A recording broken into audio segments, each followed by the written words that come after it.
اندھیری رات ہے، مدینہ خاموش ہے، گلیوں میں قدموں کی آہٹ ہے۔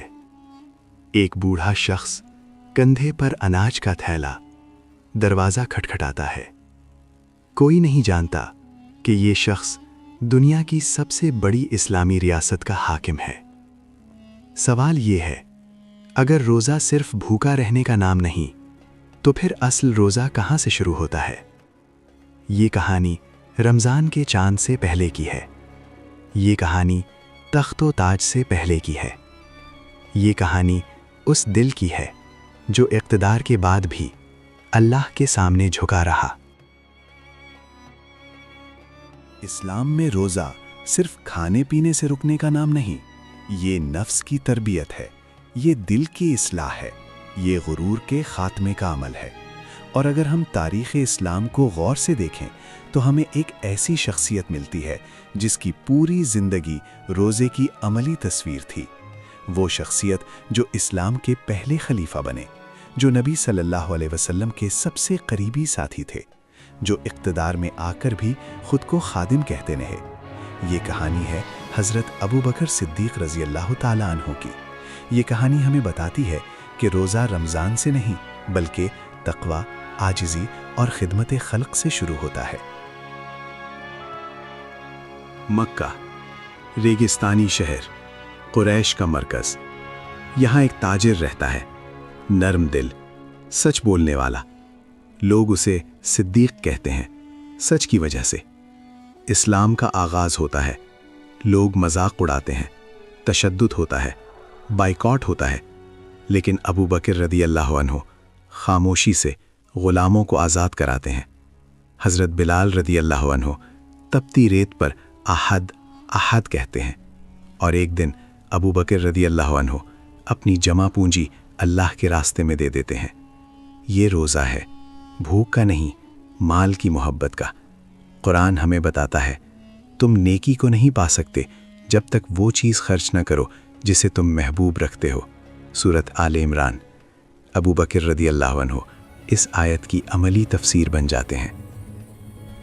رات کا سناٹا، مکہ خطرے میں ہے، قتل کا منصوبہ بن چکا ہے، ہر قبیلہ ایک قاتل۔ لیکن نبی صلی اللہ علیہ وسلم اللہ کے حکم سے ہجرت کا فیصلہ کرتے ہیں، اور ساتھ کون ہے؟ ابو بکر۔ غار ثور، 3 دن، بھوک، پیاس، خوف، سانپ کا ڈسنا، لیکن آواز نہیں نکلتی کہ کہیں نبی صلی اللہ علیہ وسلم جاگ نہ جائیں۔ یہ روزہ ہے، آرام کا نہیں، اپنی ذات کا۔ قرآن کہتا ہے، جب وہ 2 تھے اور غار میں تھے تو اللہ ان کے ساتھ تھا۔ سورہ توبہ۔ یہ ساتھ ایمان کا صلہ تھا۔ مدینہ، ایک لمحہ جو تاریخ بدل دیتا ہے۔ نبی کریم صلی اللہ علیہ وسلم کا وصال۔ لوگ سکتے میں ہیں، کچھ انکار کر رہے ہیں۔ عمر رضی اللہ عنہ تلوار کھینچ لیتے ہیں، لیکن ابو بکر منبر پر کھڑے ہو کر کہتے ہیں، جو محمد صلی اللہ علیہ وسلم کی عبادت کرتا تھا وہ جان لے کہ محمد صلی اللہ علیہ وسلم وفات پا چکے، اور جو اللہ کی عبادت کرتا ہے وہ جان لے کہ اللہ زندہ ہے۔ یہ حوصلہ کہاں سے آیا؟ یہ ضبط کہاں سے آیا؟ یہ روزے کی طاقت تھی، دل کی استقامت کی۔ ابو بکر رضی اللہ عنہ خلیفہ بن جاتے ہیں، لیکن اگلی صبح حسب معمول تجارت کے لیے نکلتے ہیں۔ لوگ روک لیتے ہیں کہ اب آپ کا کام امت ہے۔ وظیفہ مقرر ہوتا ہے، لیکن سادہ، بہت سادہ۔ وہ راتوں کو بیوہ عورتوں کے گھروں میں خود اناج پہنچاتے ہیں۔ لوگ نہیں جانتے یہ کون ہے۔ ایک دن حضرت عمر رضی اللہ عنہ پیچھا کرتے ہیں۔ دروازہ کھلتا ہے، بوڑھی عورت کہتی ہے، ایک بوڑھا آدمی آتا ہے، صفائی کرتا ہے، کھانا بنا دیتا ہے اور چلا جاتا ہے۔ عمر رضی اللہ عنہ رو پڑتے ہیں۔ یہ خلیفہ ہے، یہ روزہ ہے، نام و نمود سے۔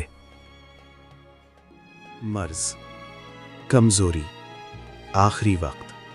ابو بکر رضی اللہ عنہ اپنی بیٹی حضرت عائشہ سے کہتے ہیں، میری ملکیت میں جو کچھ ہے وہ بیت المال کو واپس کر دو۔ پوچھا جاتا ہے، یہ تو آپ کا حق تھا،